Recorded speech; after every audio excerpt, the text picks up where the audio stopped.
stratosphere and then I'll rip and screaming from your soul. We'll watch it fall. Now you come to walk on. Come on, set your light through. Just set your light through before we're only whispers in the wind.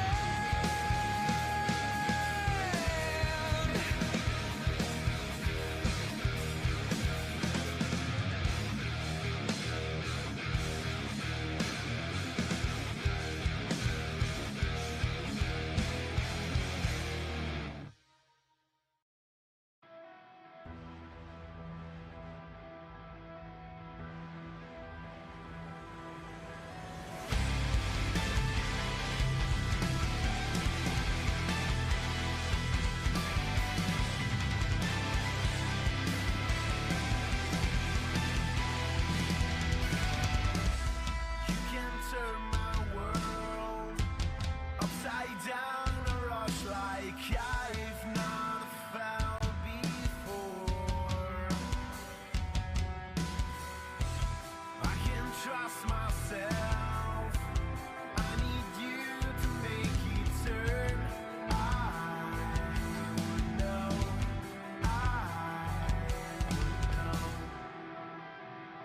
Will follow me when the sky starts to change. Yeah, we won't be afraid. We'll never be the same again. Will follow me. We won't leave it to chance. We can't wait on romance. We'll never be the same again.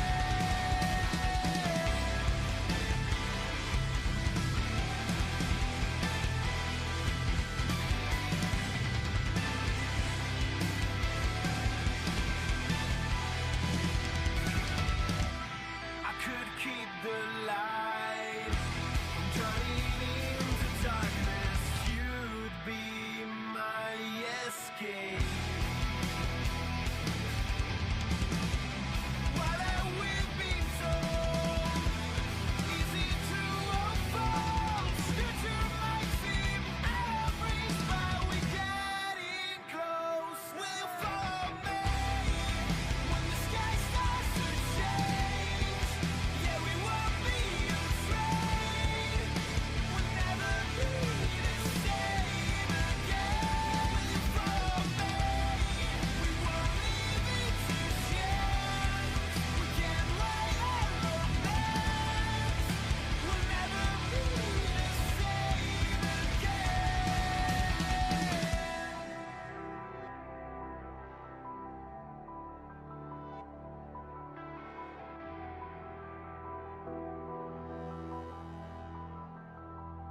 Will you follow me when the sky starts to change? Yeah, we won't be afraid. We'll never be the same again.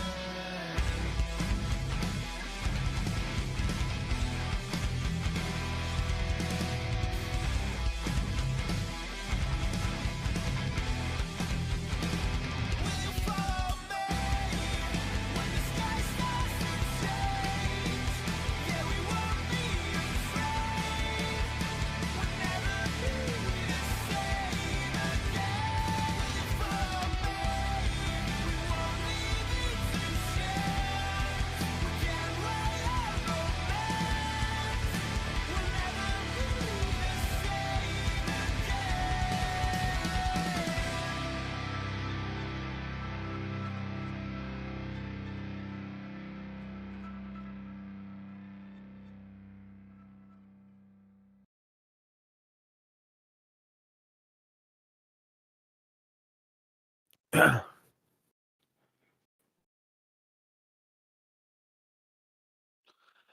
Ladies and gentlemen, boys and girls, children of all ages, welcome to the show of episode 99 of Weebs of the Ring flagship show discussing Monday Night Raw and Friday Night SmackDown. For today's episode is the last episode of Friday Night SmackDown of 2024 and our last episode of a 2-hour show. And let's talk about if it feels good or bad because this is our Stampede of the Rundown of the Night. Our main title story is KO still has the return wing Eagle belts. He has returned. He had until tonight, the end of the show at 10 p.m. EST. He said he had to return it to Nick Aldis. And guess what? Some things got heated and set up for Royal Rumble. Your boy Stampede Vash, not happy about it, but we'll discuss what does it mean. For the mid-card stars, we have 6 mid-card stars. I mean 5. We have the 6-woman tag, Bayley, Bianca Belair, and Naomi versus Nia Jax, Stephanie, and Candice LeRae. Braun Strowman versus Austin Theory. Chelsea U.S. title celebration. And the Street Profits versus Humberto and Garza. But then we have the last conversation is Sami Zayn versus Carmelo Hayes. So this is the Stampede, this is the rundown, and we'll discuss how did it end 2024. Was it good, was it bad, or was it salty? Other than that, let's start the show.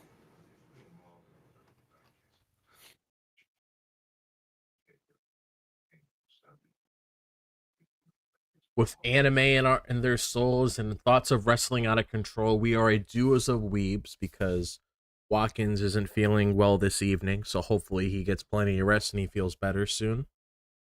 And me and Vash both love the entertainment of professional wrestling, so allow us to be the voices inside of your head this evening as we go through the wrestling event, give our thoughts and prediction on what's to come, and provide an experience inclusive to all nerds. So grab your steel chair, yell for the table, and get put through an experience like none other. Brought to you by Anime We Studio. This is the Weebs of the Ring podcast. And tonight we have the visionary legendary Vash. How you doing, Vash?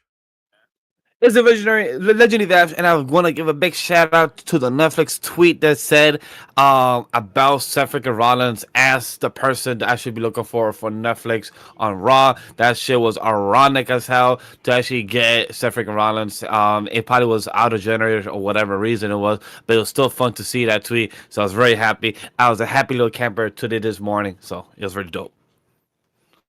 And we also have the genius of the mat, myself, drop this box.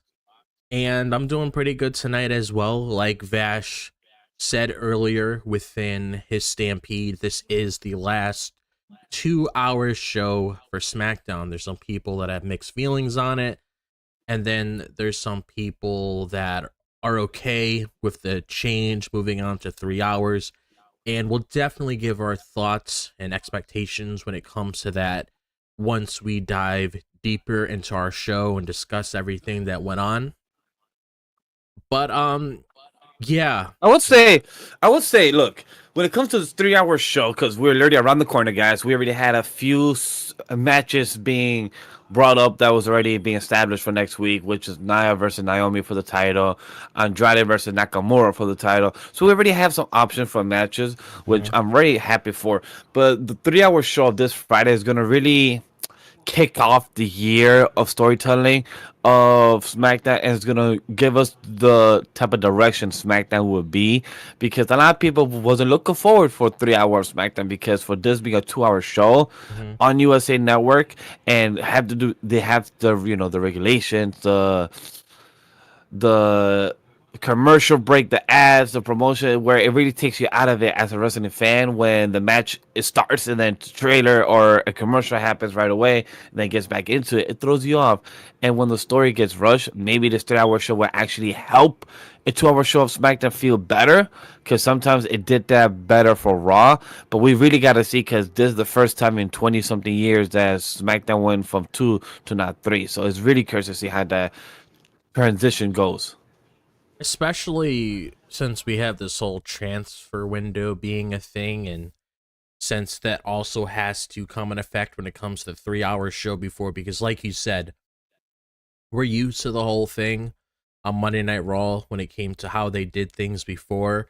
And a good part of like towards like the middle of the year, it seems like they learned how to properly structure everything compared to how they did in previous years, where it actually made sense the first, second, and third hour of the show. So seeing how there's a lot of things being introduced to the audience now when it comes to the mid card division for the ladies, you obviously need to have more time for that, and just to structure the show so you give it more life when it comes to how you're going to be developing these stories within the evening. So if I have to say Yeah, one thing that I am curious about is to see how they're going to structure it, which I'm sure everything will be fine, because if you're going through this big change for WWE, because in 2025, I mean, it's all over the place, it's going to be a big year for WWE, and I feel like this is needed if you want to really amp things up and take it to the next level. So I'm I completely will. okay with the change. Like, it makes sense with everything going on. It does, and as a company like them, they've been planning since probably September or even May. Like, hey, we're gonna get this ready. Yeah. Transition. We got to start They planning probably ahead. already, Yeah, like they probably have the eggs in the basket already. So it's really curious to see. What I'm excited about is what we've spoken about over the past couple of weeks. Drop is mm, the two things out of this 3 hour show that I'm really looking forward to. mm. It is the it is the tag team match. Yep, it's already promoted. The Royal Rumble. Man, I can't wait for us to jump into that because I'm mixed on it. But right before we jump into that, I would say the Interesting. tag team division. The tag team division is what I'm looking forward to in the mid card of the U.S. and both the U.S. of the women's and men's. I'm curious to see how does that grow and develop in this 3 hour show because the tag team are now currently being held by DIY. We saw their story being developed. We saw the other tag team division, Pretty Deadly, are starting to get back more on camera and get TV time other than their little type of fucking musical. So this has been helping them in a way. So I'm really curious to see how we're gonna now develop and expand more now in the 3 hour show. That's what I'm kind of looking forward to giving our characters more TV time and how will they tell. Please, just no more fucking commercials more. We're good Yeah. enough. And since we're like on the topic of conversation now, let's just transition into our WWE title picture when it comes to Cody Rhodes and Kevin Owens. Because Let's go. honestly, before we dive in what happened tonight, what exactly is your mixed thoughts on it? Because I feel like I know what it is, but I want to hear it from you first. So the thing I'm mixed about is why do we gotta wait until Royal Rumble? If Royal Rumble was in January, no problem. Like January, the third week or the fourth week of January has been Royal Rumble. Sometimes the second weekend of the month, cool. But now we got to wait until February 1st. So a lot of people will have this complaint like, look, Cody is not even wrestling for the first month of January, or he's not defending his title. Why do we got to wait until February? And then the other reason on top of it is like, why do we got to wait until February? Then after February, that match, they have to set up his WrestleMania event match, or start putting the sprinkle of the story, because now we gotta have his next opponent for Elimination Chamber, and then after his next opponent for WrestleMania. So how are we gonna plan that with just 3 months away within after Royal Rumble? I feel like it's cutting it too close. I'm sure they have it planned out, but as a viewer and critic slash fan, it's like how are we gonna get there? And for other audience, like, do I feel offended that we waiting for Royal Rumble? No, I'm more curious on story wise. Like, how do we have them cook for the next 5 weeks now, or 4 weeks at least, Yeah. of this tension story? Because he did mention Randy Orton in the segment and everything, so we might get Randy Orton back. This might add other type of wrinkle in the story, but more like how are we going to continue this for the next 4 to 5 weeks until to build up for a Rumble for this title? Because now we're having the WWE and the Wing Eagle title, and we heard the rumors that there is a new version of the Wing Eagle being developed or is Mm. coming out soon. So this might be the chance at the Royal Rumble being the case, being pushed until that long. Could that be a reason as well? Could be. So it's like a lot of questions more than answers drop. Is more of my cautious that I'm being instead of trying to be jump in. I'm trying to be cautious more. Yeah, I understand that. So, like, to give my whole spin on it when it comes to the match happening at Royal Rumble, I'm okay with it. One of the reasons is because it gives it more time so we don't have to have it on television or a Saturday night's main event because, for one, we already seen it, and then two, the kind of story that they're developing between Cody Rhodes and Kevin Owens, I feel like it deserves to be on a PLE, so you don't have to worry about cutting to commercial every 2 to 3 minutes. Like, you want to really engulf yourself within that match itself when it comes to the intensity that I'm sure we're going to have within that match between the both of them. So I'm okay with that. And then adding on to the whole thing of Cody Rhodes and what his WrestleMania opponent's going to be, because we obviously know he's not going to lose that match against KO. It's going to be a great match, but we know he's not losing. But within the weeks, sometimes Triple H likes to do things behind the scenes. So what I mean by that is you start getting like these little wrinkles within the build to Royal Rumble and Elimination Chamber and all of that, where you have a good idea where things are headed when it comes to that potential challenger. Kind of like how they did with Bayley when it came to all those shenanigans going on with her and Damage Control from Survivor Series all the way into January. And then once we saw everything come together at the Rumble, you got a good indication of where things were going. So I wouldn't be surprised in the slightest if we got some sort of hint, especially when it comes to January 6th, which a lot of people have said, including JD himself, shout out to him. But a lot of people have said you'll get a good indication of where things are headed once we get that January 6th show. And I'm just going to bring him up for the time being because he is a big topic of conversation and he does hold the keys to the kingdom when it comes to the potential direction of where things are going to be laid out. The Rock does play a part, and I know a lot of people are saying we don't know if he's going to be there. I've seen this. I played this game before. We know. Yeah, it's kind of like a 50-50. It's been like, oh, he's going to be there. He's not going to be there. It's kind of like, which one? Yeah, but it's like, you also got to figure out, because we know he's going to be on that show. Some people are coming out and saying, oh, we don't know if he's not going to miss the Raw premiere. I mean, they're stacking up that show for a reason. He's not going to miss that. There's no reason to even second guess that. He was even advertising the promotion for it. And I believe he even admitted himself when he was talking about the whole entire thing. So it's like, he's not going to miss anything. But it's like, when he's on that show, you get a good indication of what he's doing. Either it's a Cody or Roman thing, or maybe something else entirely. But just going back to the whole thing with Kevin Owens and Cody Rhodes, you'll probably get a better understanding of where things are headed once we get closer to the Royal Rumble, because within January itself and going into February 1st, pretty sure we get a good idea. I know there was rumors that came out earlier. I'm not sure if you saw it, Vash. Before we dive into the segment itself, when it came to what happened about Cody and Cena potentially happening, me personally, I'm not against the idea of the match, but I don't necessarily think it's a good idea to have it at the Royal Rumble when it comes to, I'm not the Royal Rumble, him and WrestleMania, mainly because, I mean, I think the whole story with Cena and the chase is a lot better when it comes to somebody like a Gunther. And I don't know if it would necessarily be a good idea to have Cody and Cena in the same ring and having that slight chance where the crowd might turn on Cody just because they want Cena to get the 17. If you want to do that match later in the year, that's fine. Because I'd rather see that match in SummerSlam. I'd rather see that match in SummerSlam. I honestly, like something like a one-off, like the greatest versus the current greatest. Yeah. You know, something like that. You know, pass the torch.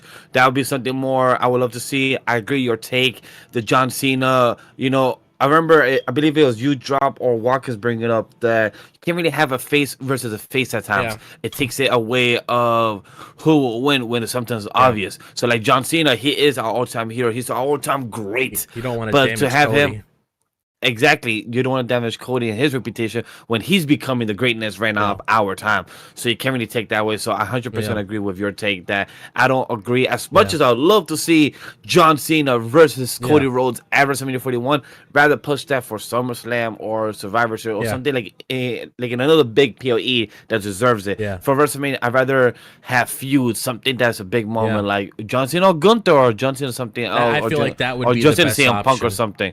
It's like like I said, just before we dive into it, because I do want to dive into it.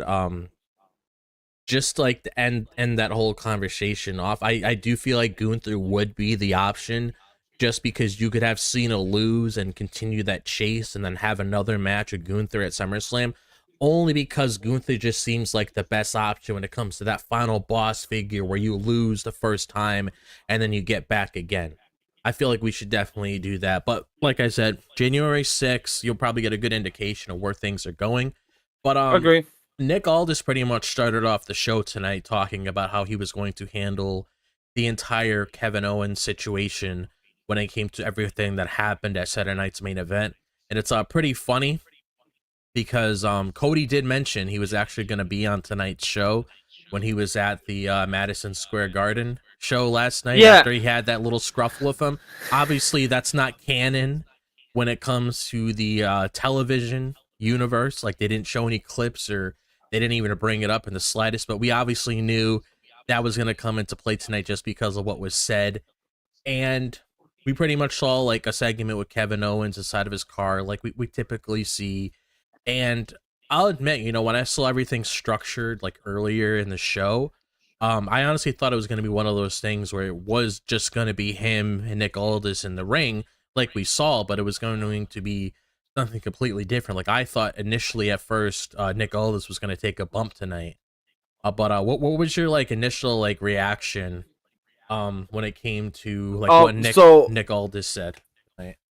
So to state first, one, I saw the Cody Rhodes at MSG. I was trying to go to the event myself, but the tickets were a bit pricey on that end. But the event itself, I've started to have a grasp of remembering, understanding that these events are not canon to our main storyline. Like I always forget that these are like spin-offs or like, you know, side stories. So it's always something that I always need to remind myself. That's one. Two, it made sense Cody to return tonight when he was already shown last night at MSG. So even though it was not canon to the story, it was canon to the audience, to social media in that aspect. So it was pretty cool. If anybody, you know, saw the CM Punk stuff or the comedy stuff, go check that out. It was cool to see online. But when it comes to Nick Aldis, I felt like it was pretty unnote with the formula of the company WWE. The reason I say this because it felt like, you know, Nick, I was just playing to the audience, playing to the television. Hey, I have a big announcement to say. You know, Kevin Owens, you have until tonight at the main event at 9:50, 10 p.m. You have to give back the Wing Eagle belt. So it felt like, you know, it's a setup for them to meet at the ring and have said conversation and then start what was going on. It was cool. It just felt like paint by numbers. I wasn't impressed by anything.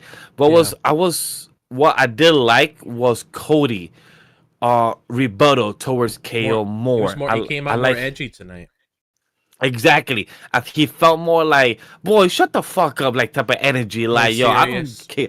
Yeah, like I don't care what you say. I'm here to give you hands. You've been giving me hands for the past couple weeks behind my back, trying to be shady and everything. Now I'm tired of your bullshit, and I'm gonna give you the hand. So I really love the energy that he was giving to KO. It felt very serious. Or people nowadays will start calling it, oh, he's becoming a Homelander finally. He's becoming a Homelander. I'm like, I guess, sure, if you want to give it. Just because he looks like the attitude and has the blonde hair and literally almost looks like the Cody character, sure, I guess. I feel like what they want with that is like, I know a lot of people are saying like when Cody like turns into Homelander, they're expecting some sort of heel turn. I'm not expecting anything like that because for one, they make a lot of money off of this guy. This is the top babyface in the company. Everybody loves Cody Rhodes. I mean, I'm a big Cody Rhodes fan. I think he's phenomenal. Me too. And he's somebody that definitely changed the game when it came to professional wrestling. We wouldn't have gotten everything we're seeing on television when it comes to this whole war between WWE and AEW if it wasn't for Cody Rhodes to begin with and everybody else that was alongside 100%. him. So you got to be thankful for this because competition in wrestling is fucking phenomenal because the more they compete, the more we get awesome products like this. But the fact, I think what people mainly say when they get like that Homelander side of Cody, it's mainly like getting more of an edge. And I did really like that coming from Cody Rhodes because if me or you were put in a situation like this where we were in Cody Rhodes' shoes and we came out tonight like Cody Rhodes did, we would probably react the exact same way when it came to a lot of the shit that Kevin Owens is pulling off when it came to that whole turn they had in Cody ever since everything happened within the whole bad blood tag match with Cody and Roman against Jacob and Yeah. Solo. So it's like it makes complete sense why he came out here. And I really do hope they continue that, because it's nice to have more of an edge to your character, so you're serious when it comes to certain situations, especially when it comes to what's recently transpiring between the relationship. Like Cody Rhodes says, they used to be friends, now they're not. The friendship is broken. He brought up Randy, somebody that he holds dear to him. If you watched WWE all those years ago, you know the whole story between Cody Rhodes and Randy Orton and Ted DiBiase Jr. when it came to the legacy. So it's like, you obviously know there's a lot of love there when it comes to the student and teacher relationship. I mean, they're best friends. So it's like, you obviously know deep down inside, Cody Rhodes just wants to rip Kevin Owens apart. But I do really want to see more of this edge to Cody when it calls for it. It doesn't necessarily need to happen all the time, but when it calls for it, because I feel like it adds another interesting layer to Cody's character. And I feel like this is something I can definitely see continuing on within 2025, only when certain like moments call for it, like what we recently see with Kevin Owens, like, because that's what makes it a lot more special. If I may add as well, a lot of people need to understand the attire also speaks volume. He's a businessman. He wears suits. And what Cody Rhodes has said in interviews, when he wears a business suit, you see layers. And like he talks about his character, there's layers to his character as Cody Rhodes. So he is a businessman. If anybody has never met a businessman, they are ruthless people, because sometimes they gotta get things done in a business way or do some stuff that are shady. And that's how Cody character is being presented. He has layers to be like, hey, he's Mr. Nice Guy, he's the role model, he is the people's champ to the face of the company. But then if he needs to get himself dirty, he needs to. He will against KO. And I really like that attitude towards it. It really felt. It reminded me a bit when John Cena 20 years plus ago told and came up to Kurt Angle, said, "This is ruthless aggression." That's what kind of reminded me of a bit of Cody Rhodes, him being a bit more serious and the way he was speaking about. So it was really dope to see. Oh yeah, definitely, for sure. Like that's what I'm saying. Like if we get more of this when it calls for it, that's what I want. Because like KO does with the pile driver, he does it when it matters. He does it to add more of an effect to like what's going on. Like when he hit Yeah. Randy, you're like, holy shit, we haven't seen that move in years. Obviously, this is a serious angle. And then we see the exact same thing play out after the show at Saturday Night's Main Event when he took out Cody for like 2 weeks. So it's like having moments like that where you get that edge with Cody when the time matters. I feel like that definitely adds more layers to the story to make it interesting. But like we My question discussed, for you is, what do you feel about the Rumble? Because you said about the WrestleMania. I heard you speak about what happened tonight. How did you feel about the announcement, though, about the Royal Rumble actually being the match, like with the 5 weeks? Are you waiting? You got the patience, or are you more like, uh, what does it mean? Like, are they planning something? I mean, I'm completely okay with it. I feel like it makes sense. The Netflix premiere stacked as it is. You don't want to oversaturate it. You got Seth and CM Punk. You got Rhea Ripley and Liv Morgan. It was just announced today it's going to be a last women standing match. You Yes, it was. have Yeah. Solo Sikoa versus Roman Reigns, a tribal combat for the Ula Fala. That could turn into a lot of shenanigans now that Drew McIntyre is like looming around in the background. And then, of course, you got the debut of Penta. So it's like there's a lot of things that's going to be thrown onto that show. You don't necessarily need to add this match because the show is going to be great. I'm not worried about the Netflix premiere in the slightest. And next week's show, it looks like we'll dive into exactly how I personally feel it's going to play out once we get on to the next segment. But I feel like it's perfectly fine because you got to start adding some things to the Royal Rumble. We already know 2 matches are confirmed, regardless if it's said or not, which is the men and women's Royal Rumble match, and the world champions always defend their titles at the Royal Rumble. They don't just wait Yeah. there and sit in the seats like the crowd does and see who their next challenger is. So it The- makes a lot of sense. And in 5 more weeks of story to this to add even more crazy shit, especially with what we talked about today, with more edge to Cody's character, because that makes you question, okay, what sort of route would Cody take? Because he hit KO with the chair, which he even initially said when they had that back and forth when KO was in the crowd, that he's willing to take he's willing to go down certain roads if he really has to, and he proved his point within that match. So it just gets you really interesting to see how Cody's character is going to evolve, what other shenanigans are going to come into play when it comes to Kevin Owens. Is Randy Orton going to be looming even more? Is he going to be at the Royal Rumble? Is he going to come earlier? There's just a lot of things to look forward to. So that 5-week period, I'm completely okay with it. It makes sense. And like I said earlier, I don't want this to be on Saturday night's main event because that's just a TV special. And the Monday and SmackDown I still haven't shows. seen the live PLE version of that. I haven't seen it on Peacock yet, so I need to check it out to see how was it on the TV version. Because there, for me being there in person, was great.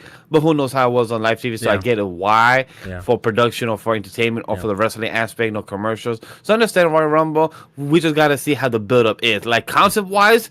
Why do we gotta wait 5 weeks? But until we get the build up and see, I see why we build up. Yeah, I it's see a why big we waited match. because these things happen, and it's a big match. It's gonna probably be a highlight. And we also heard the rumor / report that another big PLE, one of the big fours, will be also getting an expansion pack, aka of 2 nights as well. So who knows? In the next future, Royal Rumble will be a 2-night event as well. Yep.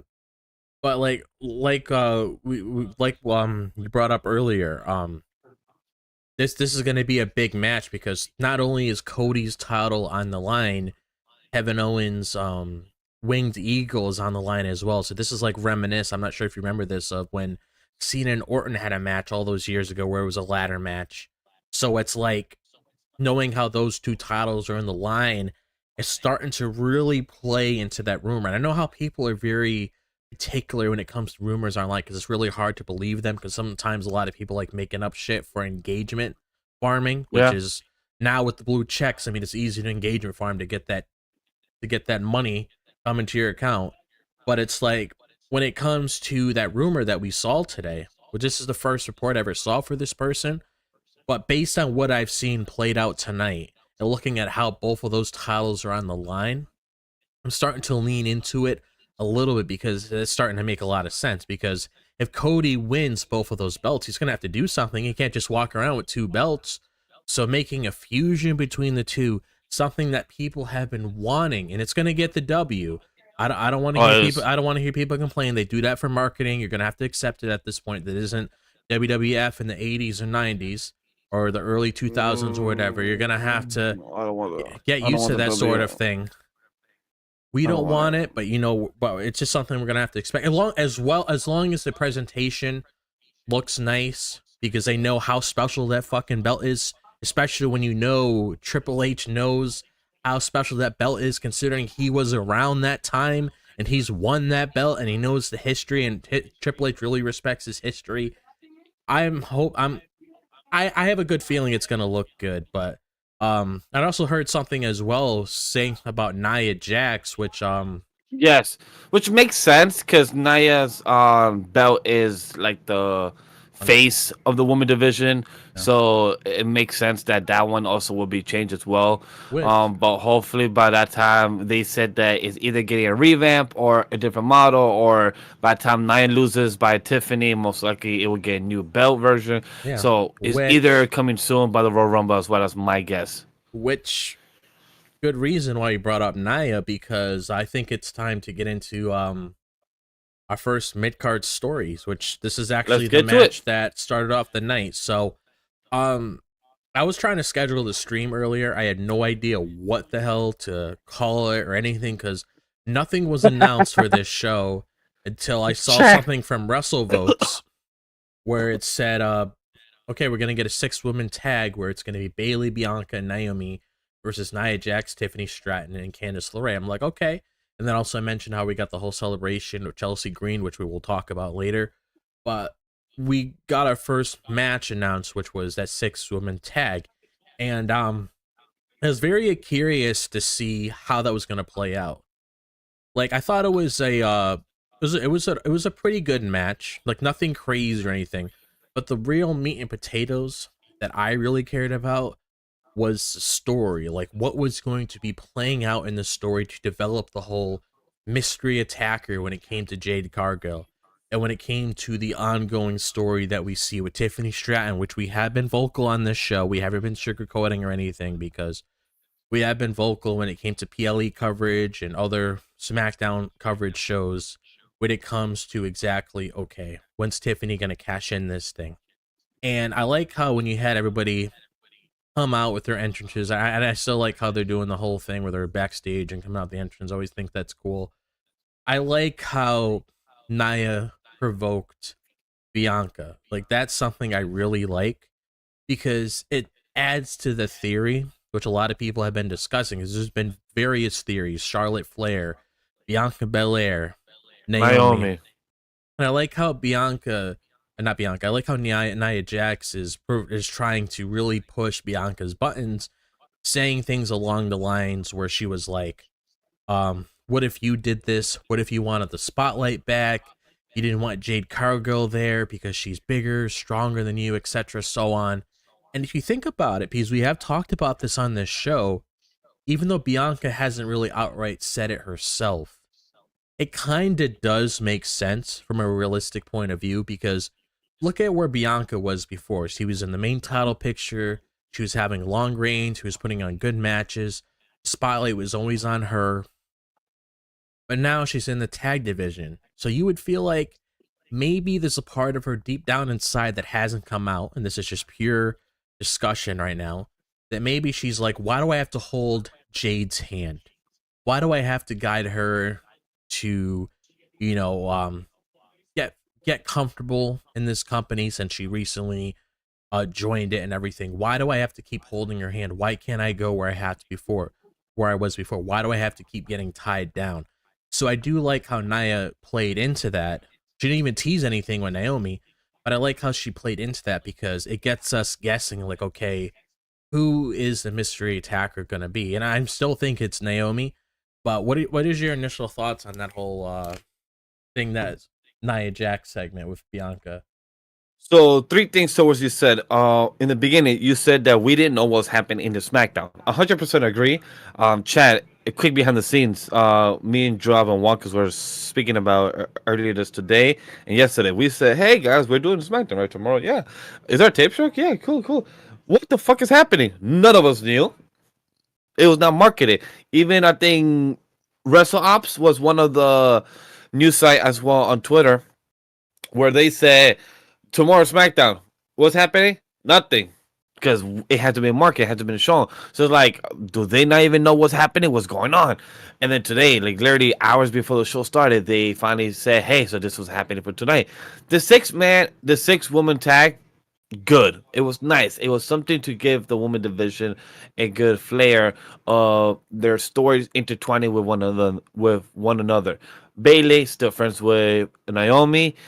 Bianca still not trusting Bayley, but she's letting it slide because Naomi and her are still friends. So she still don't trust her, but she let it slide because you better have your enemies closer, and it's easier in the aspect. When it comes to Nia Jax and Tiffany and Candice, they're having their little type of mean girls interaction, so it works out for them. When it comes to the second comment towards what Drop mentioned from me, it was about Nia's comment towards Bianca. Smart move. You know why? Because you put in the little Easter eggs more to let the audience know, could it still be Bianca or could it still be Naomi? Could it still be these other players that we haven't seen?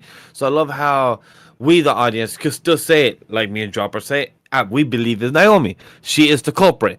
But Naomi could be like, nah, let's just work out. I'm here to defend the title, help Bianca not become a, loser and lose her title. I'm here to help her defend it, become the new champion. I earned my stripes. Well deserved. Is Bianca could still be? I believe so, because when you call yourself the strongest, the biggest, the fastest, but then you have somebody that comes in and be like, hey, but I'm faster, I am bigger. So it's like, who is which one? And funny enough, earlier this year, Royal Rumble, they had a moment. They lock eyes. They both, I believe, had a girl on top where they were carried. and drop it behind them. So they have shown the little quick moments of the future rivalries, of the future one-on-one in their WrestleMania moment or other future moments in the future. So we have seen those little spots here and there. When it comes to Bianca being the culprit, I don't know. It's hard to say. Maybe with another week or two story of this, maybe showing some camera footage or something, or maybe one day we finally get that, and maybe we can have a better Might even answer find to out it. next week. You never know. Exactly. For the third answer, Tiffany, I got some problem with you, girl. Stop fucking being so undecisive. I like what where is it? I like what we have here in our notes. Tiffany attempts to cash in, but is blindsided by Candice. It felt like this girl Tiffany is like a red deer light. She keeps being for like blinded by this cash in, and she always get like stumble. She like, yeah, I'm gonna cash in. And like, always don't be like, yeah, cash in now. Nia's the person, because there's no other person that has a belt for you to go for. You cannot get for the tag team belts. You don't got no tag team partner to do it with. So do it. And Tiffany is like, it's starting to get stagnant. It's like, for example, the Judgment Day story starting to get like repeated, starting to get slow, starting to get I wouldn't stagnant. say it's as bad as that. Not as bad, but it could get there if it doesn't flush out with this briefcase story yet with Nia and Candice, because we get it. Candice is supposed to be replacing Tiffany in the story when it comes to be her cashing it in, but it's starting to feel too slow, and I'm kind of getting impatient for it. It's more the build. We did say last week on our SmackDown coverage that our prediction would be next week on January 3rd. That could be it. Maybe on the night of Nia versus Naomi. That might also happen. Yeah, I actually feel like it is happening next week because, like I even discussed with Billy at work, which I mentioned him several times. One of the best things to do to start off a year to really get you into the groove of how things are going to be turning out for 2025 when it comes to WWE is starting off the year with a bang, planting those seeds to show, okay, let me look at what they did earlier this year with The Rock showing up. Nobody expected that, but it built a lot of intensity heading into the WrestleMania season. And when they took that pivot and turned him into the final boss and embraced him They as changed a everything. heel, I mean, it changed everything, and it was honestly for the better because it gave us one of the. I honestly, I would say that's probably like the greatest version of The Rock that we've seen in a long Yeah. time. So it's like with Tiffany cashing in next week, which I feel like she is, that would start off everything when it comes to the year of Tiffy time. And the reason why I think it's happening, and I'm this is going to come out as a surprise because I have said many times on the show that we got to eventually do this thing, whatever. But one thing I can say that I really did like that Tiffany Stratton did tonight during her match with Nia Jax, I actually like that she put her foot down this time when she was talking to Candice, saying that she wants to be champion, getting into her face saying, why do you care? I want to be champion. I earned this. I want to be in this position. I like how she said that to Candice within this match itself, because that pretty much tells me, like, okay, she's standing on business now. She doesn't give a fuck about Candice. She doesn't give a fuck about Nia.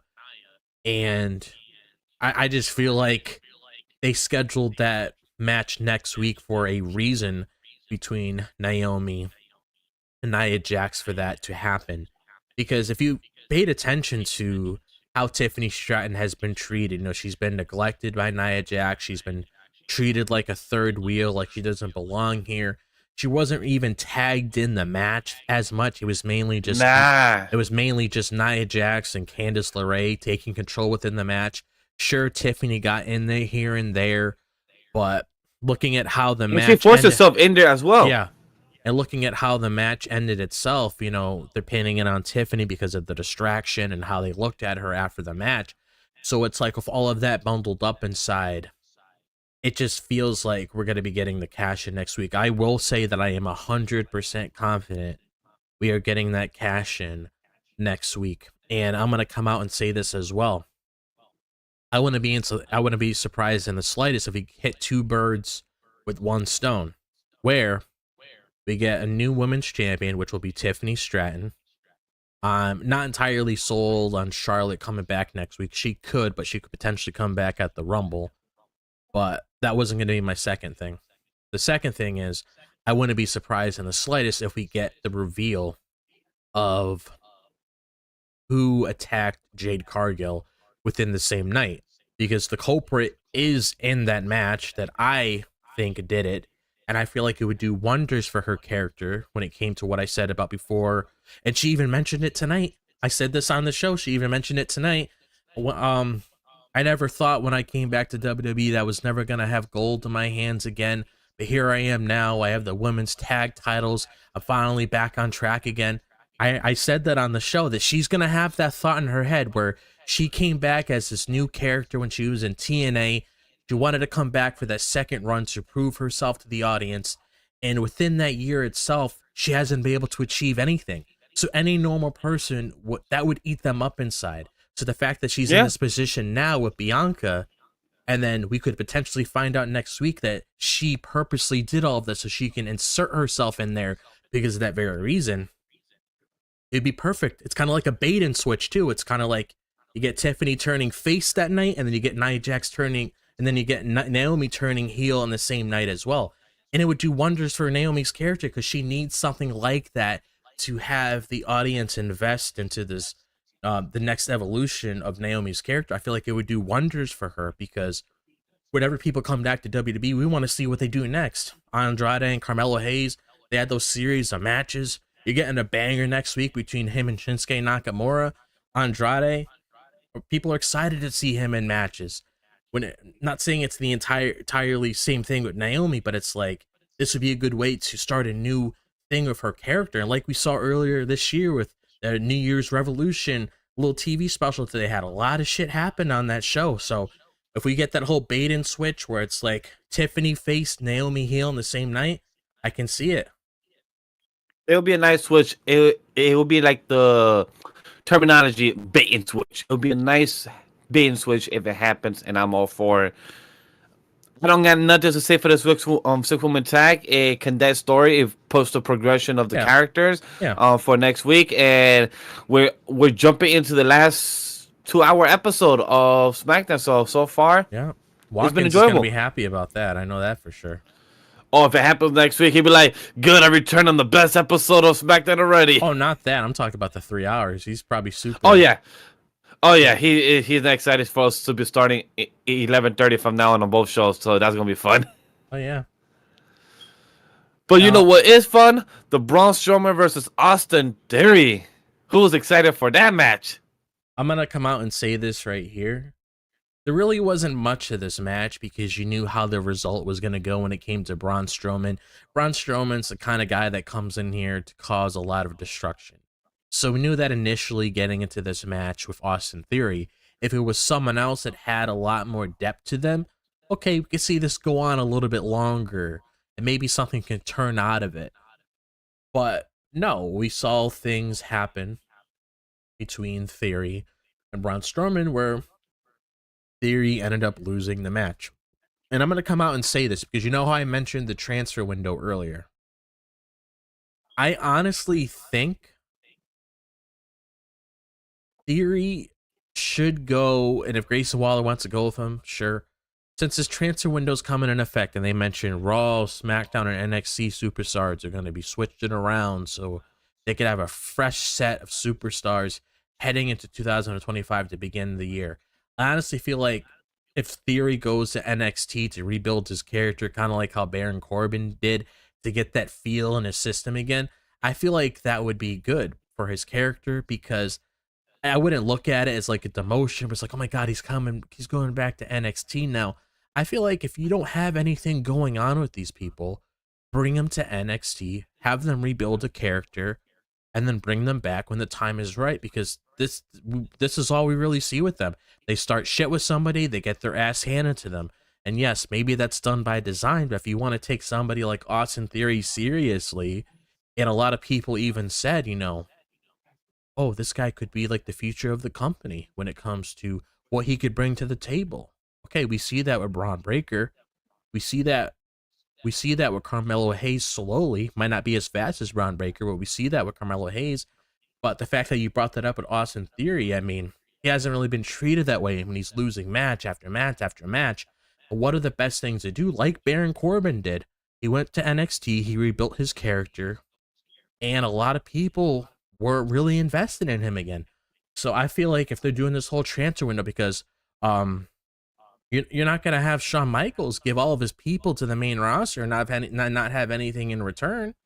Bring Theory down there, do something with them, because this is just like, honestly, this is almost like filler time, where it's like if you want to go grab a snack, get a drink or whatever, this is honestly the moment for that. And it's no disrespect to Austin Theory, Grayson Waller, or Braun Strowman. It's just the creative process behind it. Like, what is really going on here? We're just feeding people to Strowman, which I understand, it's in his character, but we haven't had any clear message as to what this is going to do.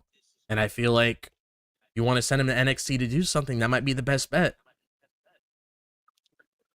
So first about this, I'm gonna go by your comment.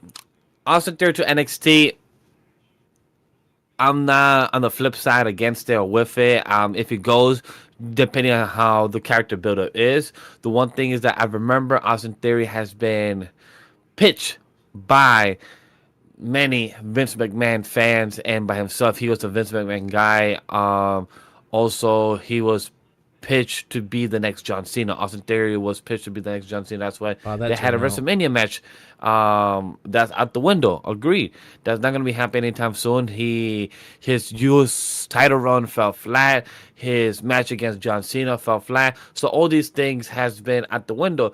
There was opportunity to push Austin Theory as a face with his little scruffle with Grayson Waller. That was something that could have developed, but fell flat because they just haven't continued off that. Or Triple H is waiting for the 3 hour show SmackDown to get back into it. Maybe he hasn't had the time to flush it out yet because there's other stories that were more important that deserve the priority. Understandable. Triple H, your deciding decisions. Some are probably 8 out of 10 strikes. 2 you're missing right now. It's okay. The reason I bring this up because one thing I appreciate about Austin Theory, even if he's not being winning or getting W's, he's showing great matches and he's showing the power, the strength. Because this man picked up Braun Strowman a couple times, and that's something that reminded me a lot of John Cena's strength. Remember when John Cena would pick up Mark Henry, or when John Cena pick up Kane and would do those Yeah. attitude adjustments? It will show that. So seeing Austin Theory strength, seeing how good he is in the ring, and he's a great seller. What he has done with Jelly Roll and these other people in this past year, 2024, he's a great seller, and I appreciate Austin Theory for that. But I will want him to deserve more because he has the potential. He just hasn't been tapped yet, or has been loved by the fans enough to actually get him over to be in a more deserving light. Because I feel like if he doesn't go to NXT, I wonder if he will go to Raw. I feel like he'll be a good addition to the Raw brand, and without Grayson Waller. Drop the dead weight and go on your own. I feel like that would be a great type of transition for Austin Theory as well. I mean, that's the right decision, and it, when it comes to like the whole Tiffany Stratton situation, when it comes to the whole Judgment situation, those are two different stories when it comes to how things are being played out with that. And we've learned to adjust to it because we know there's a clear end to it on how things are going to progress from there. This whole Grayson Waller and Austin Theory thing has been teased for so long. It's really hard to say, let's give it a chance. Let's have it go on longer. And it's not me trying to just doom post or anything, but it's been going on for so long. And just like add to what you said, I mean, anybody can put on good matches. I mean, Andrade puts on good matches. Does that mean he needs to be in a world title picture against Gunther or Cody Rhodes? I mean, anybody can put on a good match. And Cena at the time as well, you know, he was a credible name, so it was understandable why he did this and that. I just want the best for Austin Theory, and a lot of people sometimes look at NXT as a demotion. It's not. It's probably one of the best places you could go so you actually feel used, so you could actually do something with yourself and then come back and actually be like somebody that people want to see again. I mean, that's why I brought up Baron Corbin as a good example, because Baron Corbin was in Oh, he's a great example.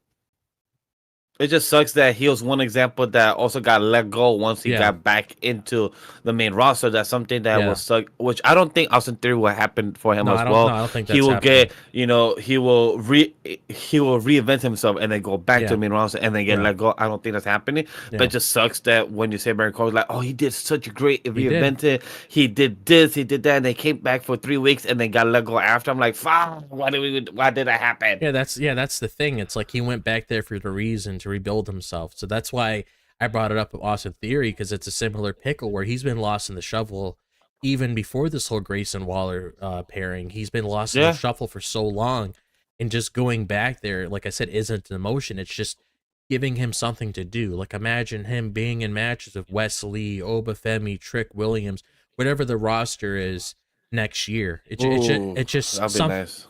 And even with like Ricky Starks coming in later in the year, because we know he's coming, and all these other superstars that we're not even thinking about in our heads that could be coming, I just feel like it could help him so he could actually be in a program where it's meaningful and not just the same shit that we see all the time. Because I'm only saying this because I care about the guy. He's a great wrestler. He has potential. And being in NXT where Shawn Michaels can actually find a spot for him to do something, and then when they have a draft again, or he feels like he's ready to come back or whatever, then you could do that. That's the only reason why I bring up the whole NXT thing, My because it's something to give people to do so they're not just trapped. Like you brought up a good example about the whole Apollo Crews situation. You bring it up every yes. time you see him. Where are you, Apollo Crews? Why are you always in the back, etc. So on. That's my example. That's basically what I'm trying to say. I'm not saying Apollo Crews is going back to NXT, but that's basically my whole message I'm trying to say. It's like you really want Austin Theory to be this guy, and for him to achieve new heights and stuff.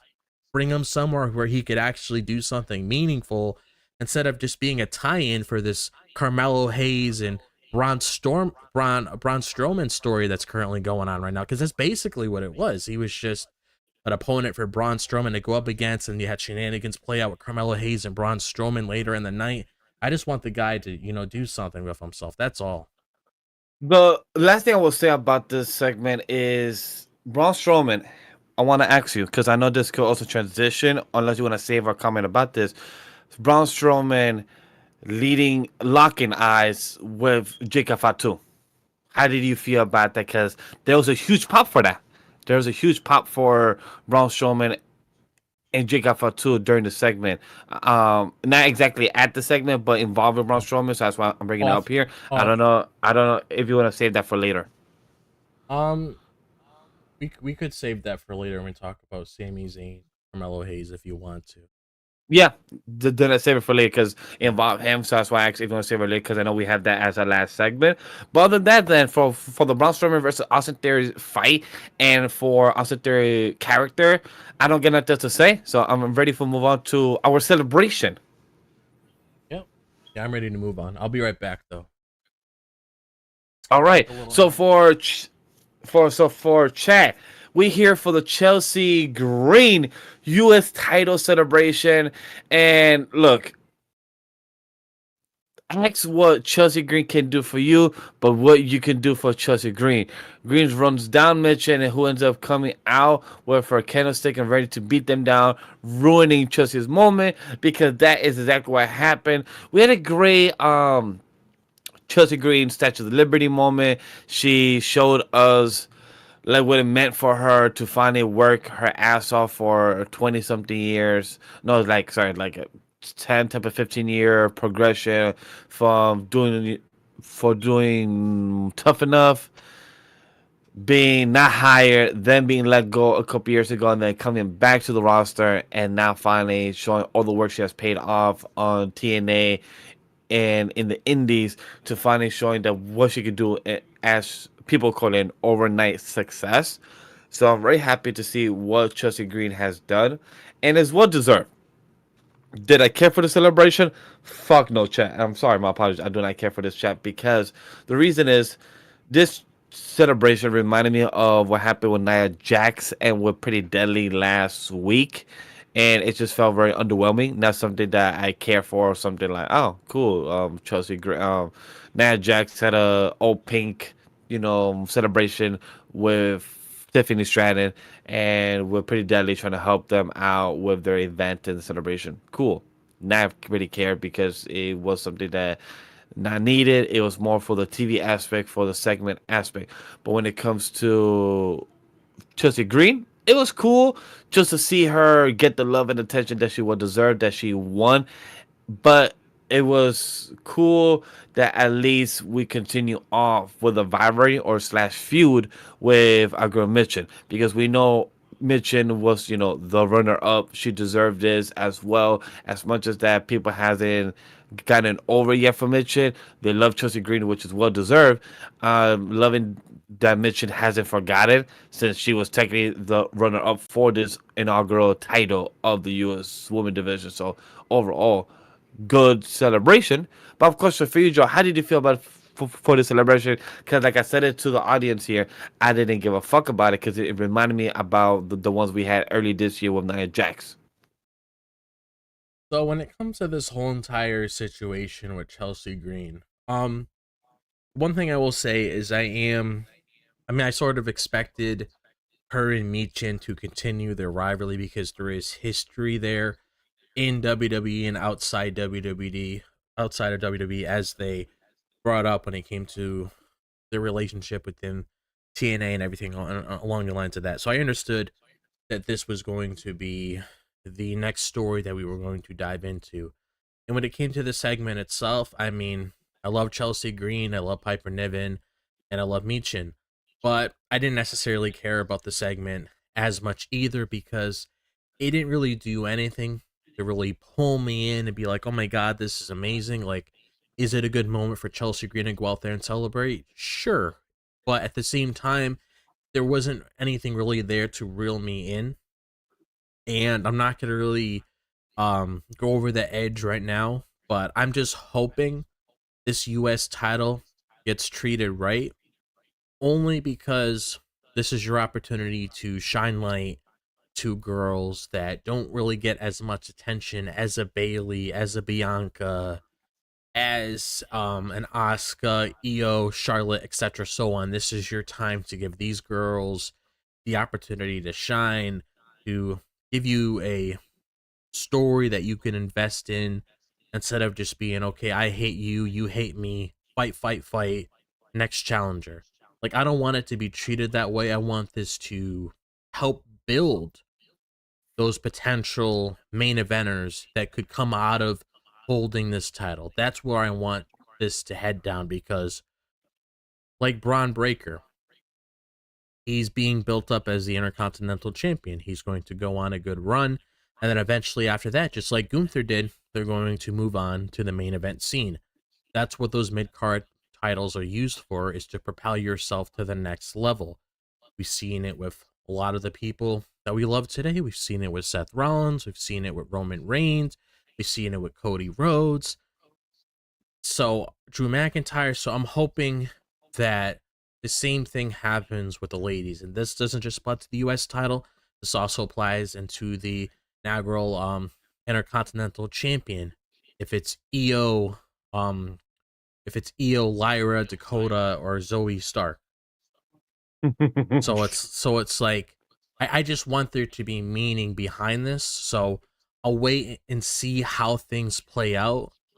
But I'm just hoping there's something that comes out of this that feels important. It's a great moment for women's wrestling. I just want there to be something important to come out of this so we could really sink our teeth into it. I don't want it to be a whole comedy thing. I get it.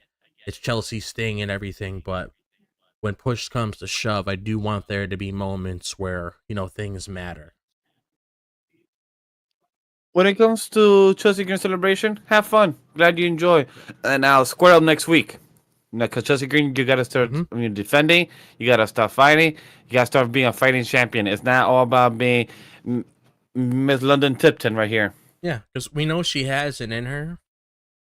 It's time to bring that beast out. It's time to show, okay, you're the first woman to hold that title. We want your run to be memorable. We want it to have meaning. I'm curious. I would laugh if Penta goes for the U.S. Women's title, Yeah. just for Chelsea Green and him to have a rematch from what they had in the Indies. It would be hilarious. Yeah. Because if I'm correct, I saw a clip like a Lucha Underground. couple days ago. Yeah, of the Lucha Underground. Thank you for the fact check. It was a pause driver. Yeah. Penta did a pause driver to Chelsea Green, and a fan asked it at her. She said, "No, I'm good. It didn't hurt at all." I'm like, Yeah. either she's lying or either she's being straight up. Either way, I would love to see that in the future. At least an interaction of her and Penta. That Yeah. would be pretty amazing. Other than that, I'm ready to move on for the tag match. Same here. So getting into the whole tag match, like before we get into the Street Profits versus Humberto and Garza, we did have things play out within the back where we were wondering, okay, who attacked the Street Profits? And I think it's kind of obvious who did, so they can get into the position that they are now, and that was DIY. And we obviously find that out from Vash's favorite wrestler later in the show when Apollo Crews says, "Oh yeah, DIY did it. They're just playing you, etc." So on. Which if somebody is back there, just walking around, just chilling, whatever, you should take his word for it because obviously he's seeing a lot of stuff happening if he's just hanging out and catering and doing this and that. So I would take Apollo Crews's word on that. But we obviously have Pretty Deadly come out and they blame Garza and Humberto for everything that happened. So then the Street Profits and them get into a little scruffle, and then straight off the bat, we get thrown into a match. And this was honestly the match of the night for me. I think the intensity within the tag match itself was great. They have good chemistry with one another, and they did put on a banger tonight. I really appreciate that. And I'm hoping this streak continues with Street Profits because if you really want to say who deserves a good 2025 when it comes to putting them in the level that they deserve to be in again, because it's been so long, and I believe they said they haven't won the titles in like 3 years. If you really want to rebuild them and give them a good 2025, I'm honestly hoping that this leads into a good year for the Street Profits because they definitely deserve it. Because I don't want to keep seeing them be like a sinking ship where they're losing match after match. They're not getting back to where they are again. I do like how they have more of an edge to them now, where they're actually a lot more serious, which is nice, which is the way they should be presented, considering the situation that they're currently in right now. Mm-hmm. So, those are honestly like my initial like thoughts on the match itself. Like, the match was great. There was a lot of things that popped me as I was watching the match itself. But I'm personally just hoping for the best for them. I don't want it to be one of those things where it's like we beat Humberto and Garza, and then we get in a scruffle with Motor City Machine Guns. I feel like that's what's being teased next. Yes, right. It is. It's like it's paint by numbers, almost the same shit. Like it's predictable. And I assume that's more than likely going to be the match next week on SmackDown because they definitely have the time to throw that match on there. What's probably going to be Street Profits versus Motor City Machine Guns, #1 contenders match to see who fights DIY either the next Friday or whatever the case may be for the tag team titles. Realistically, Motor City Machine Guns are owed a rematch. That's just been a give. That's just a thing that's been a that's just been an ongoing thing within professional wrestling where if the champion loses their title, they do get one rematch off the bat. That's just been in the rematch clause. Yeah, that's just been in the bag for so long. So if you're looking at who deserves to go up against them first, I mean, you could say Street Profits because they got fucked over, but at the same time, they recently lost the title, so it makes sense for them to go first. But obviously, they're going to play the whole #1 contender spot for it. And I'm hoping Street Profits are successful in that. And it's not just one of those things where it's like Johnny or Tommaso comes out and cost Street Profits whatever, they get distracted, and then Motor City Machine Guns win. Something along the lines of that. I don't want to see like this, oh my god, I got the victory this week, and then the following week I lose. Because I want to see them in the stratosphere where it's like, okay, new year, we're gonna do things right for us. We're gonna get back on track again. I'm hoping that's the direction we're going with the Street Profits. So my theory on my prediction. So you spoke about two things. I'm gonna say three. My prediction. I'm gonna state this out right now. Street Profits will be winning the tag team of the WWE titles by WrestleMania the latest. They will Yeah. become tag team champions by WrestleMania the latest. The reason I say that is because we've been kind of playing hopscotch right now with the tag team titles. Because Yeah. right now, Triple H has been trying to get the tag team division back to the foreground. Because right now, he's been having that as the back burner, which a lot of people has been offended. Understandable, which when you have a 2-hour show and you're trying to get the main title, the mid card title, these other titles, and the storylines up and center, the tag team division and the women division has been lackluster. Now that we're moving to a new year, new phase, Netflix, USA, 3-hour show, I have high predictions and high expectations. One of them is Street Profits for sure will be champions by WrestleMania. For that reason, it's because I feel like DIY needs a bit of a long run. Not saying 5 months, but the reason I'm saying prediction that way is because I feel like past Royal Rumble, Elimination Chamber is when DIY should hold on to it or lose it by then, if not WrestleMania. But when it comes to who actually attacked the Street Profits, it's like in my head, how the fuck do you not know who attacks you? And for Pretty Deadly to be like, hey, we have eyewitnesses and they blame Garza and Humberto, but then we have later on the DIY and Pretty Deadly me in the back, and we have Apollo be like, hey, you're not getting the old truth. They're not the ones who did it. So like, what is Apollo getting himself involved with, and also Yeah. with no tag team partner, Yeah. or He's being telling involved the with like truth. how does he? Yeah, exactly. Like, how does he contribute to this truth being told that they were not really the real attackers? So I really wonder, like, is this gonna be like a DIY? Hey, the real attackers was actually DIY. Is how they got the match that time that week instead of you winning. I mean, instead of Street Profits going versus Machine Gun, they had an original match that night.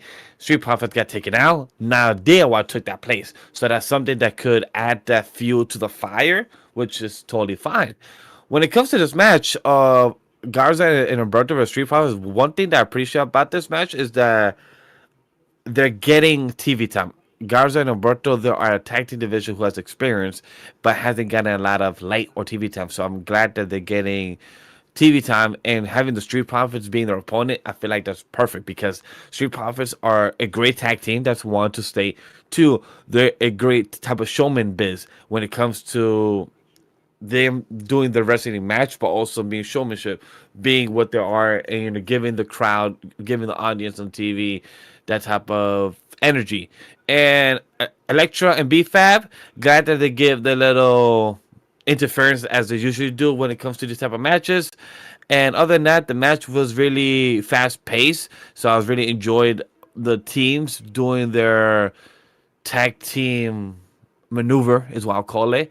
I don't really have anything that was like a highlight reel to me for this match. I don't feel like anything stood out to really, give like no type of power driver or crossroads or anything that the Street Profits did that would really stand out that I could really bring up.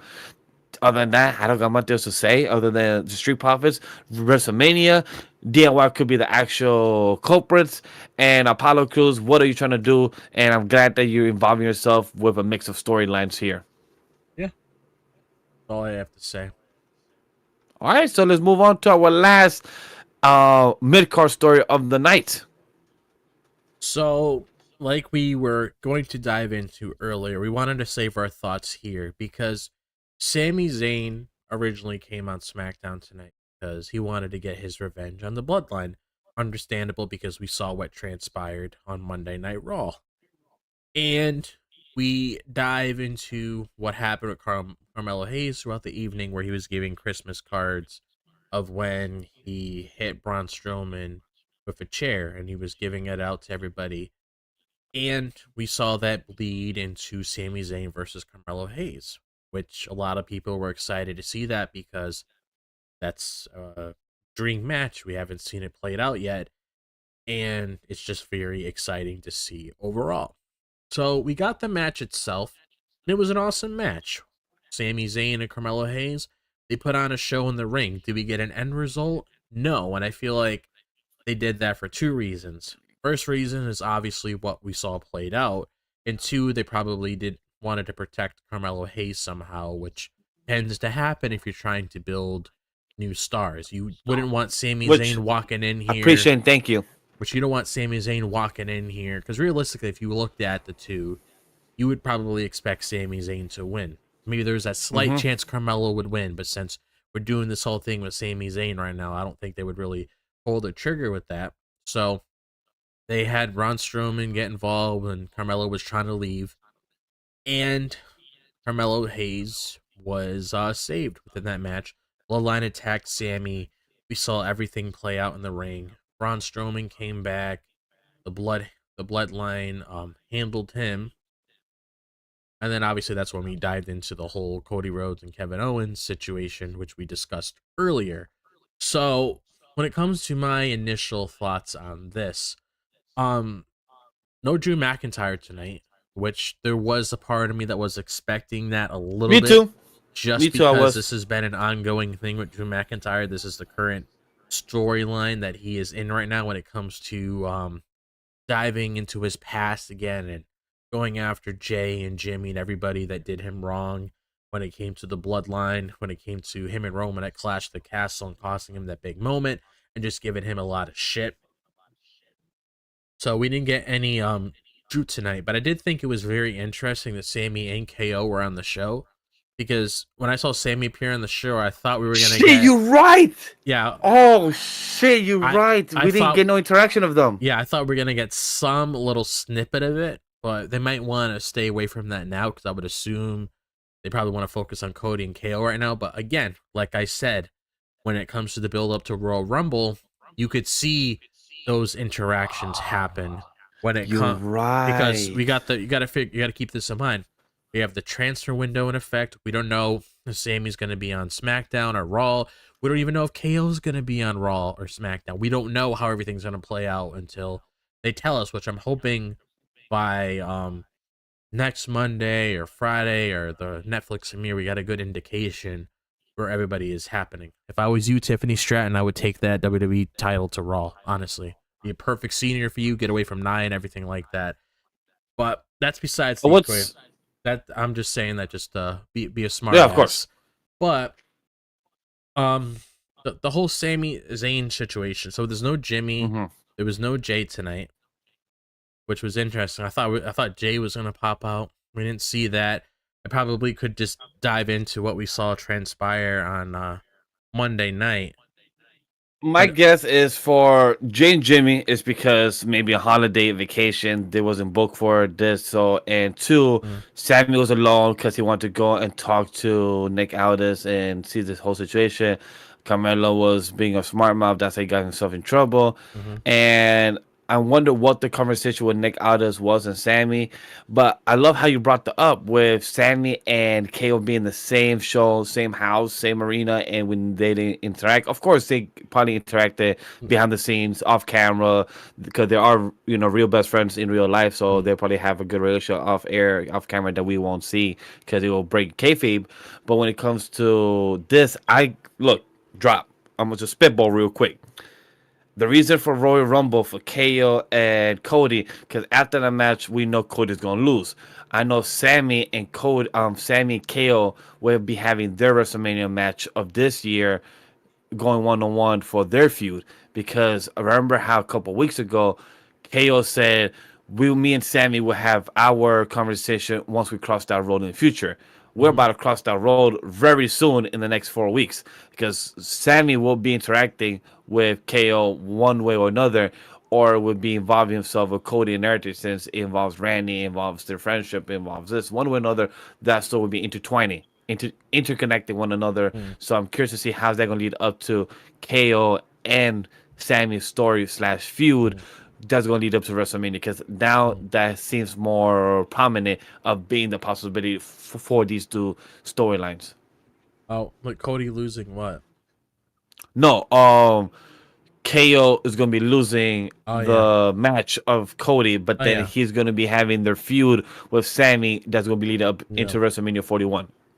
It could be a Sammy thing. It could be a Randy thing. It's kind of really hard to tell. Oh yeah, that's true. Randy could go either way, so it's a possibility. But for this match of Carmelo, one thing that I appreciate that you said is that Carmelo and Sammy got saved to not get either or to get a pin, and it's well deserved because I feel like when it comes to Carmelo, like you said, he's not getting fast paced push like our boy Braun Breaker, but Carmelo is getting more story driven. When it comes to Braun Breaker, he's getting more matches, more aggression, more, you got the rocket. But when it comes to Carmelo, he's getting that slow and steady type of snail type of storyline. He's like, hey, slow, steady wins the race. He's getting the build up. He's getting with the managers involved. He's getting his attitude. His attitude gets him in trouble, just like Braun Breaker, but his attitude don't get in trouble because he actually makes results. So Carmelo, I love it how it shows the dual reality of the side of how you change up with attitude and how you get your results. So that's pretty cool in that aspect. And what we brought up earlier, Braun Breaker versus Jacob Fatu. That I saw the one comment I want to give a big shout out. The one comment I saw online, it said that it reminded them of Kali, of Braun Strowman, and Braun Breaker being Umaga. That's what reminded me of the interaction Mhm. between Kali and Umaga of Braun Strowman and of Jacob Fatu. As much as people want to see Braun Breaker versus Jacob Fatu, Braun Strowman versus Jacob Fatu, I don't mind it. It looks pretty cool. It will be like a pretty interesting fight of strength versus quickness of how Jacob Fatu is. I would love to see it drop. Would you love to see a Jacob Fatu versus Braun Strowman match sometime in the future? Yeah, I wouldn't be against seeing that match at all. I think that would be pretty cool to see both of them in the ring. I'm honestly just really curious to see overall if they have anything in Pacific planned for Jacob Fatu outside of like some tag match with Tama Tonga, because I don't really know exactly what he's doing at WrestleMania. That's why I said January 6th will give us a clear indication. Like Triple H even said on the Netflix kickoff show for Raw, January 6th officially begins the road to WrestleMania, so you'll probably get a lot of answers to our questions on that show. But yeah, that was a Yeah. pretty good moment between the both of them. And it made sense that Jacob Fatu would stand up against him because that's somebody that's believable that could, really stand up to Braun Strowman outside of Yeah, Braun you're right. Strowman being Yeah. bigger than him. He's just a very destructive guy. He's capable of taking down giants like that. So put him and Braun Strowman in the ring. I'm not expecting Jacob Fatu to flop around like a fish. I actually expect him to lock arms with Braun Strowman and actually give Braun Strowman some struggle. Because Jacob Fatu is no joke, and we all know that. Oh, he isn't. We know that we have seen that, and I agree with what you said. Triple H has been telling us that this is a new phase, new era, the start of the new season, and as well for anybody that doesn't know, January is usually the start of a season for any type of network TV, Netflix, any type of TV shows. Like it's always the start of the new year. So when it comes to Raw, or when Triple H says that, hey, that's a new phase, it's believable. So I enjoyed this for Sami Zayn versus Carmelo Hayes and the Bloodline. And I'm shocked Drew McIntyre didn't show up. I thought he would, but makes sense that what happened last week, Drew was like, I already got my leg back. I'm good for the week. Yeah. So he probably was satisfied. He didn't need to come back for SmackDown for round two or round three, whatever it may be. And Carmelo Hayes, I'm curious to see what you're coming up for next year because I know your fans are very excited to see the him era continue and probably get a U.S. title or IC title in the future because I know that'll be looking really nice on you with the new version of the IC title will probably look very nice on him. Yeah, I'm just wondering exactly where all these people are going, really. That's why, like, I feel like when it comes to these shows at this point, which, if you want to dive into overall thoughts, I guess I can Yes, expand let's on what go. I'm saying. Let's But it's go. like, that's why I feel like with these shows, they're just putting on things, developing certain things that need to be needed because they really want to jump into that show next week for SmackDown and that show for the Raw premiere on Netflix, because I feel like that's when they're really going to start kicking things into gear and just really taking things up a notch, because a lot of people say within the IWC when it comes to wrestling that sometimes in December that's kind of like slow burn when it comes to stories progressing, when it comes to the certain feel for certain shows, because they're waiting for the new year to start everything out, because you got the road to WrestleMania, you got Royal Rumble on February 1st, you got the Elimination Chamber, you got WrestleMania 41, night 1 and night 2. You got a lot of things coming together, a lot of people coming back at the Royal Rumble, because once it hits January 1st, you got a lot of free agents, and like I said, a Netflix premiere, just everything just starts taking off. And I feel like that's probably why we're getting some shows like this when it comes to the overall product, because they just want to dive into all the new shit. Because next Monday, just like today, it's the last 2 hour Raw, and then we're going to move on to a Netflix premiere, which is said to be a 3 hour show, but they're on Netflix. They don't have to worry about any movies or whatever it is. They can honestly end things off at any point, which is another thing I do Oh, like about that, is the fact that they're actually able to give proper time to things, because they don't have to worry about, oh, okay, some fucking movie or TV shows coming on afterwards. Like, they could actually structure things properly, give it the time it needs, because it just makes a lot more sense that they don't have to worry about anything interfering with that. They can actually do things the way that they want, which mhm. I am a big fan of that. But like, my overall thoughts when it comes to this show itself, probably the things that really stood out to me is I am predicting that Tiffany Stratton is going to cash in her Money in the Bank next week, because like I said, you want to start off the year with a bang, you do exactly that. And I just find it very funny how you have a match like that structured. It's a 3 hour show. You want to start off a bang with a SmackDown premiere for being 3 hours. That's Yes. something that you do. You give us a new champion, and then you progress from there. And then I could potentially see maybe Tiffany Stratton and Nia Jax having a rematch at the Royal Rumble. Then obviously Tiffany retains there, and then so on and so forth.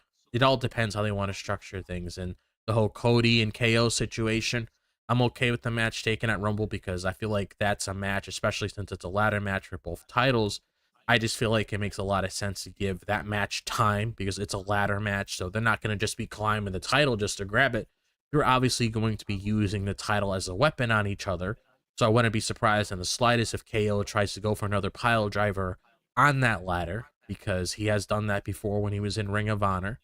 So I wouldn't be surprised in the slightest if you see a fucking intense match out of these two. And that's one of the things I love about PLEs. You don't have to worry about these fucking commercials. You get the full on goddamn match.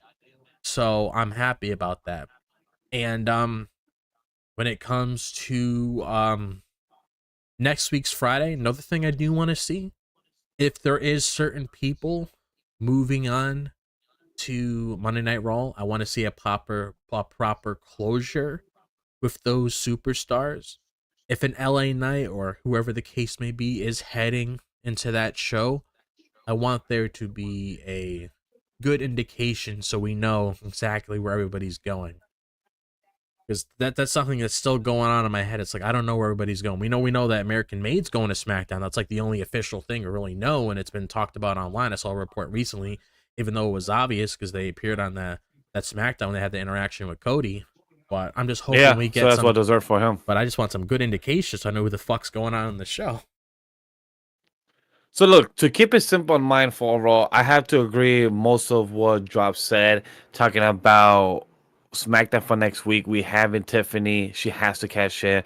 What's the best way to start the year with a bang? You cash in your money in the bank, and now you're predicting yourself to be the champion winner from January until WrestleMania of the rest of the year. And even if your opponent is Charlotte Flair and you defeat her, it shows how big the stock value is for Tiffany Stratton, as we have predicted, or a possibility for the next road to WrestleMania 4, road to WrestleMania 41. When it comes to this Friday Night SmackDown, chat slash my team, Watkins and Drop, has been saying for as somebody who just got back into wrestling 2.5 years ago in WWE, but has been into AEW since the start of it. So got back into my wrestling in this past 5 years overall. But understanding that people have been saying September to December it gets into the slow season of storyline, even though September to December of this year, storylines wise, it's been very rocky up and hill, but has been consistent in progression and in storylines where it's entertaining. Some storylines, Judgment Day or a few others, has been up in a roller coaster ride, like up, down, but has been keeping us entertained. So that's one thing I agree with Drop is that it was just more like a filler episode. Look, 2024 is the year of preparations to the new era of 2025 and on. The reason I say that is because this was like the prequel. This was the prologue of the era that we're about to get. This was what showed us the potential of World 25th of the company of WWE could give us, and that's what we're excited for. That's what I'm thrilled to see for the new era. So I'm excited that we're not getting no more tape shows. Whenever shows gets tape or something, like for example, if they do a 2 night tape, I'm curious to see if Netflix is gonna show it to us in advance or they're gonna have it ready for us to watch the next day. Curious about all these type of opportunities and how the structure of the company could be shown to us, because as us, the audience and the critic and us who do this weekly now for the past almost soon to be 52 weeks, I am annoyed when it comes to tape shows because we want to talk about the product, not literally get spoiled by the product literally the week before or days before or the same day when we're trying to break it down and give it in a structural thought. So, just to add on to your whole thing with the tape shows, I don't think that's going to be well, I'll say this though, when it comes to them going overseas, because we have that whole tour being played, the whole Europe tour when it comes to the WrestleMania season. I do remember there being a report floating around saying that whenever those shows go live, wherever they are, it's going to be streaming on Netflix, so we're able to see it. Yes. So hypothetically, I can be at work and it comes out at like 2 in the afternoon, whatever. And if I had a lunch break or if I watched it after I got out of work, I can watch Raw at that time. So I do know that they are going to be structuring it like that.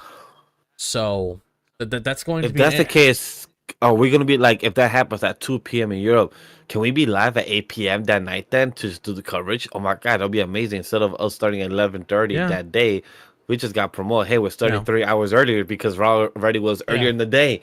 Oh my god, that'd be Yeah. amazing. That's a godsend.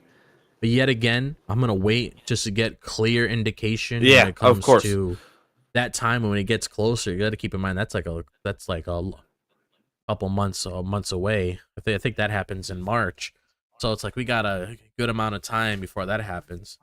And I know there's Well, than that, one thing to add well, in there is what's up? for you. I know there's gonna be a Raw show at Madison Square Ambassador Garden. Garden. Yeah, so hopefully you can Yeah, attend that. and that was going to be live on Netflix, so I'm very happy about that event. I'll try to be there as well, because whenever there's shows here in the tri-state, I try to go because that's a cool special occasion to go on a date with wifey and just to see the event live. And I'm usually close by home, so I could come back and do the show, and I could give my perspective of being in the arena myself, and also talk to the team who was there watching the live TV. So we have two different perspectives. So those type of conversations are always fun. Mm-hmm.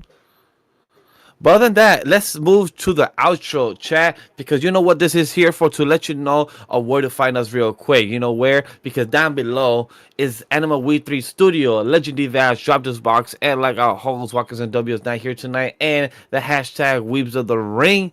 And we have Weebs of the Ring social media as well. We're on Blue Sky, TikTok, IG, Twitter.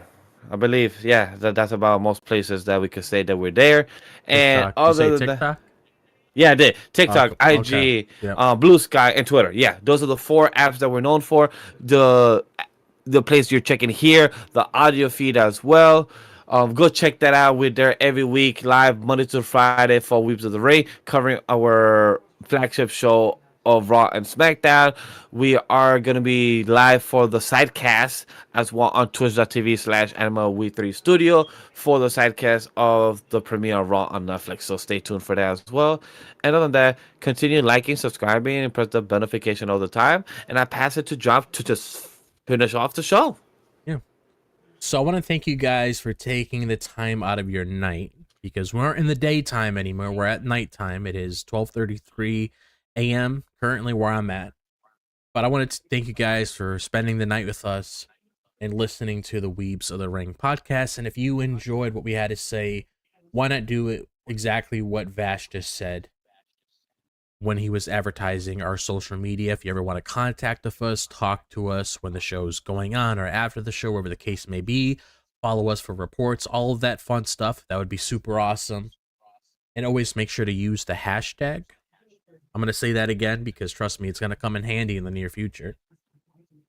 And feedback is always appreciated as we are nothing without you guys tuning in. Weebs of the Ring is presented by Anime We Studio. Thanks to our production team for all of their hard work. Thank you once again for joining us. And remember, no stunt grannies were harmed in the recording of this podcast. Have a great night, everybody. And we will see you on the last 2-hour Raw this Monday.